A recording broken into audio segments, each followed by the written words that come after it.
다음은 온라인 쌍방향 수업을 할 때 평가를 어떻게 할 것인지에 대한 이야기를 간단하게 드리도록 하겠습니다. 온라인 출석 수업 평가의 유형들은요, 다음과 같습니다. 과제물 제출, 실습 결과물 제출, 그리고 실시간 발표, 실시간 온라인 평가, 융합형 이렇게 한번 나눠봤는데요. 아무래도 가장 많이 쓰시는 게 요거겠죠?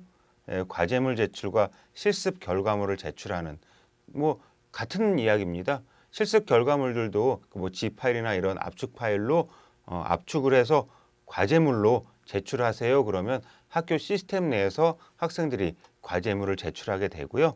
그리고 실시간 발표라던가 실시간으로 온라인 평가를 한다던가 이 융합형은 이 여러 가지를 섞어보는 거죠. 실시간 발표도 시켜보고 과제물도 제출하라고 하고 이렇게 다양하게 교수자의 교과목의 특성에 맞도록 여러 가지를 융합해서 사용하시는 게 온라인 출석 수업의 가장 효과적인 방법이라고 보실 수 있을 것 같습니다. 자, 과제물 제출형인데요.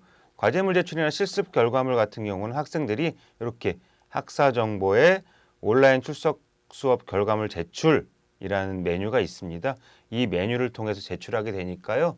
온라인 출석 수업을 하실 때, 자, 이번 온라인 출석 수업은 과제물 제출로 해서 평가를 할 거니까요. 이런 과제물이 있고 안내를 잘 해주신 다음에 그 과제물을 받으시면 될 것 같습니다. 이 부분은 가장 기본적인 내용이 될 것 같고요. 다음은 실시간 발표형입니다.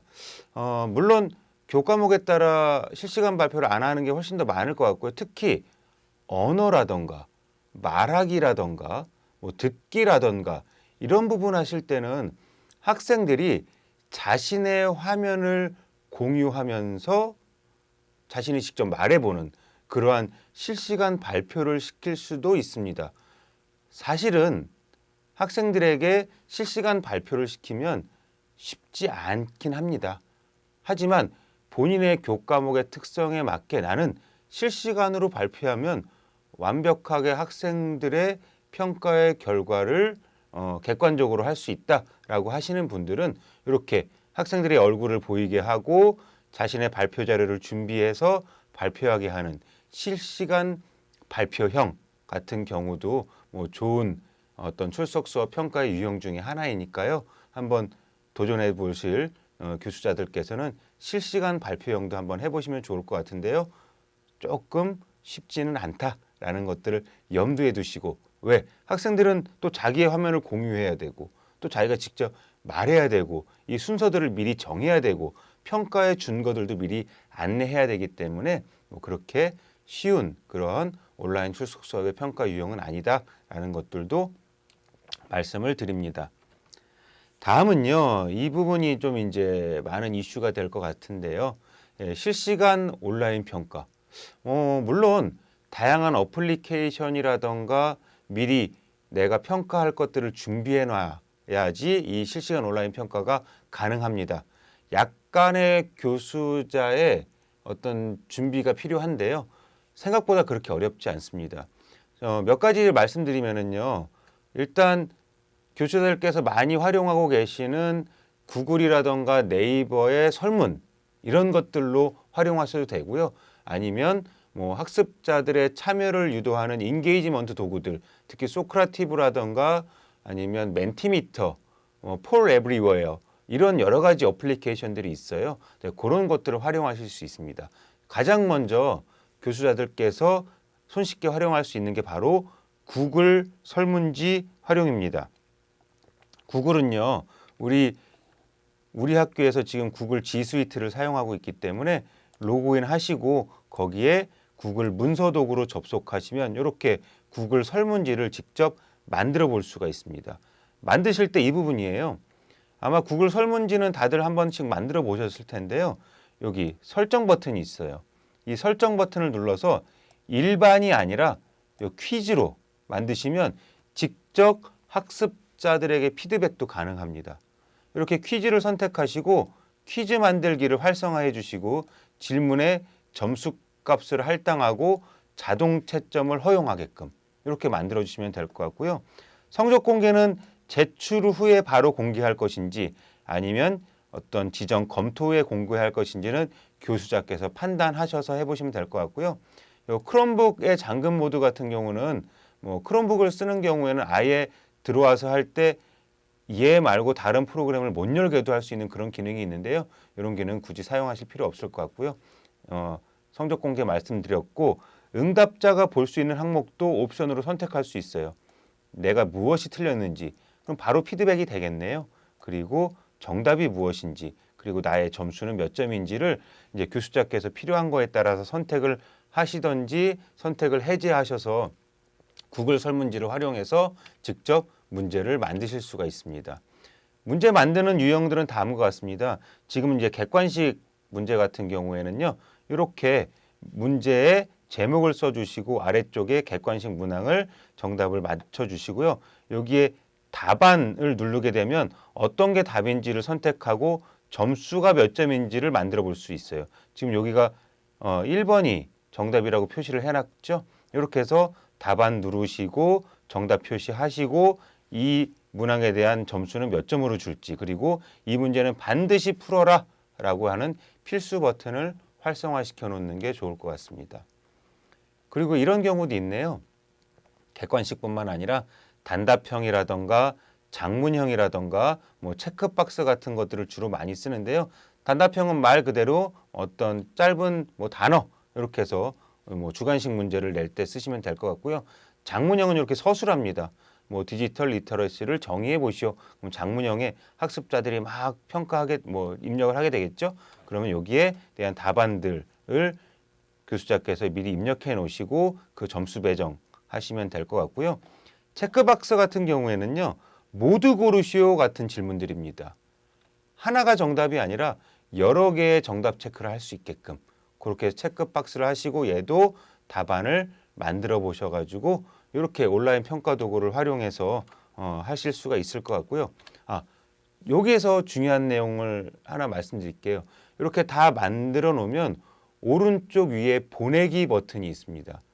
보내기 버튼을 클릭하셔서 모든 사용자가 이 온라인 구글 설문지를 활용할 수 있게끔 설정해 주시고 그 주소를 온라인 실시간 강의를 할 때 강의 뭐 중간이라던가 마지막 부분에 자 이제부터 평가 시작하겠습니다 라고 말씀해 주시고 그 주소를 안내해 주시면 학생들이 그 주소를 클릭해서 직접 온라인에서 평가하면 교수자는 바로 학생들의 평가 결과를 실시간으로 확인하고 추후에 점수를 배정할 수 있을 것 같습니다.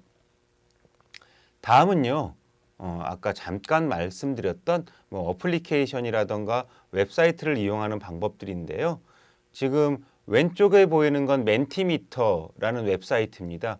뭐 구글이라던가 네이버에서 멘티미터 사용법 하시면 쭉 나오는데요. 이 사용법만 해도 만만치는 않아요. 미리 문제를 만들어 놓고 학습자들에게 워드 클라우드라던가 이렇게 5점 척도라던가 이런 것들을 통해서 문제를 만들고 학생들이 참여해서 거기에 대한 평가를 하는 방법들이 있고요. 소크라티브 같은 경우는 소크라티브 하면 이제 소크라테스가 이제 문답법들이었잖아요. 이제 문답법을 하고 즉각적으로 피드백을 받을 수 있는 그런 평가 도구를 활용할 수 있는 어플리케이션입니다. 얘 같은 경우는 학습자들이 웹사이트에 접속하거나 뭐 소크라티브 스튜던트나 소크라티브 티처 이런 어플리케이션들을 깔아야 되기 때문에 조금 어려운 측면이 있으니까요. 소크라티브 같은 경우는 조금 학습자들의 수준이 높다거나 이럴 경우에 좀 활용하시거나 하시면 될 것 같고요. 멘티미터나 이런 부분도 굳이 어플리케이션 없이 웹사이트에서 바로 활용 가능하니까요. 여기에서 직접 활용해 보시면 될 것 같고요. 여기에 대한 안내 주소나 이런 것들은 따로 저희가 매뉴얼들을 만들어서 안내 드리도록 그렇게 하겠습니다. 마지막으로 이제 융합형인데요. 지금 말씀드렸다시피 어떤 하나의 방법으로 꼭 정해진 게 아닙니다. 과제물도 제출할 수 있고요. 실시간 발표도 시킬 수 있고 이렇게 실시간 온라인 평가 구글 문서 도구 같은 경우 쓰면 아주 간단하게 만들어서 직접 그 평가를 객관적으로 하실 수가 있으니까요. 그런 식으로 여러 가지의 본인의 교과목 특성에 맞는 그러한 평가 방식을 선택하셔서 융합형으로 만들어 보실 수도 있을 것 같습니다. 다음은 온라인 출석 수업을 할 때 좀 유용한 도구들이 없을까라는 것들을 좀 보여드릴 텐데요. 이렇게 줌잇이라는 프로그램들이 있습니다. 지금 제가 사용하고 있는 프로그램인데요. 컨트롤 1번 누르면 지금 현재 줌잇에서 확대 버튼이 됩니다. 제가 한번 눌러보겠습니다. 이렇게 되면 확대를 하고 컨트롤 키를 누른 상태에서 드래그하면 이렇게 네모 박스가 쳐지죠. 그리고 뭐 체크를 한다던가 뭐 밑줄을 그은다던가 이런 기능들을 제공하고 있으니까요. 이 줌잇 프로그램 무료 프로그램이니까요. 이렇게 활용해 보시면 강의할 때 훨씬 더 효과적으로 하실 수가 있고요. 오른쪽에 보시면 그냥 뭐 확대할 때 단축키라던가 라이브 줌은 화면을 멈추지 않고 계속 라이브로 확대하면서 이 화면이 계속 돌아가고 있는 거죠. 화면이 계속 실행이 되면서 직접 라이브에 줌을 하면서 또 이렇게 드로우 밑줄을 긋고 하는 단축키들을 교수자께서 다 선택하실 수가 있으니까요. 이런 간단한 줌잇 프로그램 활용하셔서 강의에 조금 더 학생들이 집중할 수 있도록 도움을 주시면 좋을 것 같습니다. 방금 말씀드렸던 컨트롤 버튼 누르고 드래그하면 이렇게 네모칸 같은 것들 쉽게 만드실 수가 있습니다. 간단하게 학습자의 과제를 우리 학교의 웹사이트나 학교 시스템을 이용하지 않고도 할 수가 있는데요. 지금 왼쪽에 보시면 패들렛이라는 여러 가지 어플리케이션들이 또 있습니다. 이 안에서 학습자들이 이 패들렛 안에 뭐 포스트잇처럼 글을 모아놓는다던가 아니면 파일을 업로드한다던가 아니면 우리가 또 드롭박스 같은 경우는 파일을 요청할 수 있잖아요. 지금 보시면 저 같은 경우에는 이렇게 뭐 최종 과제를 제출해라 라고 하고 파일을 공유를 하게 되면 이 주소를 안내해 주면 학생들이 여기에 접속해서 본인의 실습 과제나 이런 것들을 쭉 업로드할 수가 있어요. 그럼 교수자께서는 이 실습 과제들을 보고 직접 평가할 수 있는 그런 방법들도 있다라는 것도 알아두시면 될 것 같습니다.